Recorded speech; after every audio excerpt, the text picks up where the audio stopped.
Hello សួស្តីពុកម៉ែបងប្អូនទាំងអស់គ្នាបន្ទាប់ពីយើងធ្វើការជាច្រើនឆ្នាំជាច្រើនខែអញ្ចឹងណាការងារអញ្ចឹងវាមិនស្រួលប្រហែលទេដើម្បីវាបានមកតម្រងវាមានប៉ុណ្ណឹងវាមិនស្រួលប្រហែលទេហ្នឹងហើយថ្ងៃនេះខ្ញុំនឹងបំពេញក្តីសុខខ្លួនឯងខ្ញុំនឹងជះលុយដើម្បីក្តីសុខខ្លួនឯង2-3ថ្ងៃគឺខ្ញុំនឹងចំណាយប្រាក់សម្រាប់ដើរកំសាន្តជាង2លានរៀលសម្រាប់បំពេញក្តីសុខខ្លួនឯងនេះមិនអួតម៉ែទេតែគាត់ថាវាបំពេញក្តីសុខខ្លួនឯងយើងធ្វើការនៅហត់យូរដែរហើយគ្រាន់តែឃើញលុយហ្នឹងក៏ដឹងដែរបន្ទាប់ពីរាប់លុយរួចហើយហ្នឹងក៏នៅគ្នាទៅឈរនៅមាត់ទន្លេដើម្បីគិតពីគម្រោងការថាយើងត្រូវទៅណាអញ្ចឹងណាស្អែកណាយើងក៏ឈរនៅមាត់ទន្លេលេងសិនទៅហើយគិតទៅហ្នឹងក៏នឹកឃើញថាតរោដេតសង្សារមួយសិន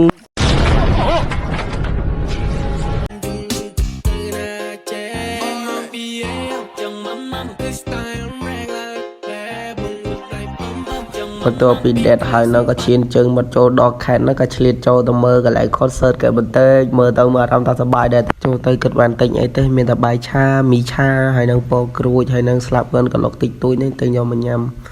និយាយរួមទៅចំណាយលុយប៉ុណ្ណឹងមានតែស៊ីទេហ្នឹងហើយស៊ីតយមិនអាស៊ីបន្ទាប់មកទៀតហ្នឹងក៏ជួបមួយបងប្អូនហ្នឹងគេបួថាតោះដាក់ម្នាក់កន្លះគេអញ្ចឹងយើងក៏ចូលផឹកលេងអីតិចតួចទៅគ្រឿងខ្លែតិចតួចទៅនឹងថតទៅបានអស់ប៉ុណ្ណឹងពេលមកដល់ព្រឹកឡើងហ្នឹងក៏សម្រាប់ចាត់ថារេលុយអង្គាសគ្នាហ្នឹងទិញជ្រូកយកមកកាប់ហ្មងទៅនៅឃើញតែចង់ហូបហើយណាមួយគ្នាក៏ច្រើននៅពេល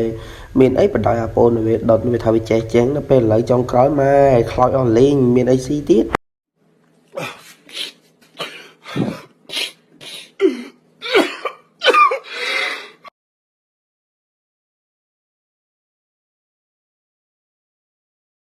កុំភ្លេចជួយលើកទឹកចិត្តម្នាក់មួយផង